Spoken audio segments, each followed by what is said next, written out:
Hi everyone! Ito ulit ang inyong Ate Ai and welcome back sa ating panibagong vlog.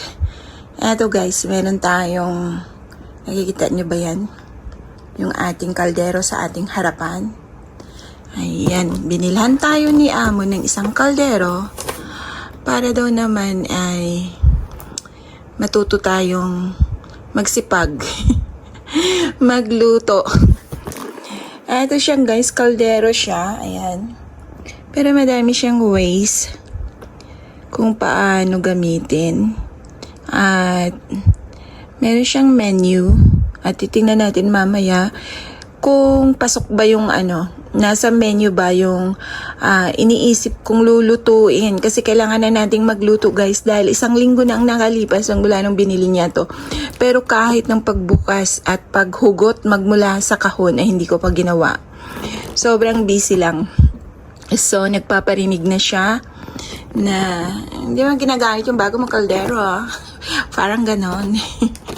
So ayan, kailangan natin siya ngayong buksan at tingnan natin kung gaano siya kalaki at kung gaano siya kaganda at tingnan natin kung pasok ba sa menu yung ating gustong lutuin. So babalikan ko kayo guys, so wait lang. So ayan guys, at ilagay natin sa tripod ang ating camera. At bali na hindi na ako kita guys kasi yung itsura ko, Diyos ko po. Sobrang haggard lang. Ayan. Guys, Diyos ko po. Yung lamesa namin, hindi na lamesa. Tambakan ng kung ano-anong mga abubot. Ayan. Kita ba? Kita ba yung ginagawa ko? Meron pa silang ganito. Measuring cup. Ayan, kita pala. So, meron silang kasamang measuring cup. Siguro gagamitin ito mamaya sa pagtatakal. Meron silang, tawag nito, guide kung paano gamitin. Ako pa naman napakasipag magbasa.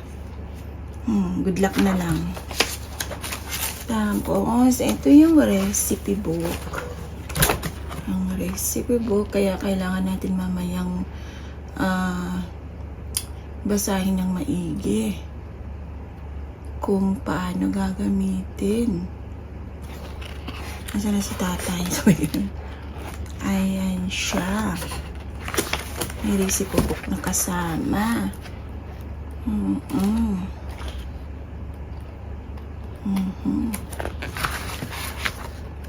So, i-try natin magluto ng kung ano-ano. At, ayan, ang daming menu ko, no? Good luck sa'yo, Aileen. Nagutom ako, guys.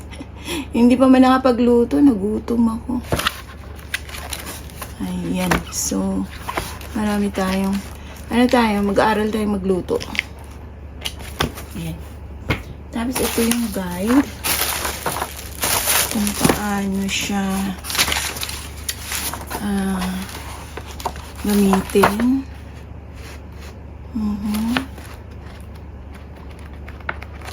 Ayan. Ayan yung saksakan ng kuryente. Oh guys, di kuryente po siya. At ito na ngayon.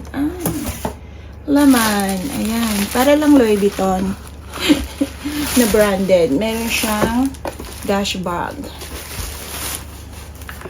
Ay, yun lang. Ish. Ang laki. Ayan.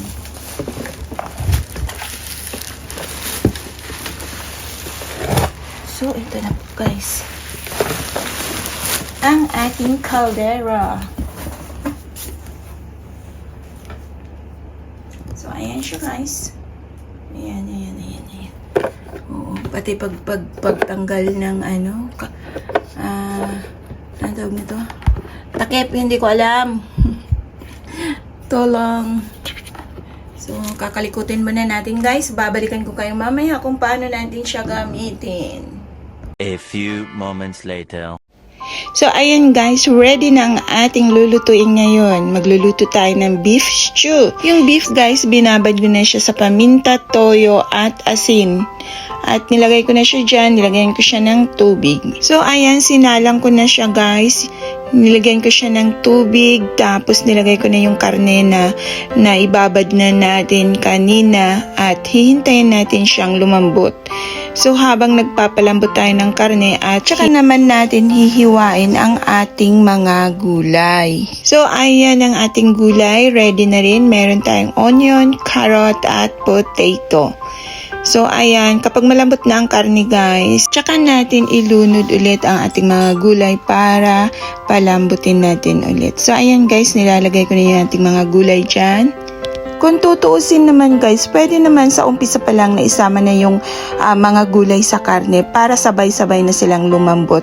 Kaso lang, pag ganun ang ginawa ko, parang matutunaw na sa sobrang lambot yung mga gulay. Kaya ang ginawa ko, pinaghiwalay ko sila.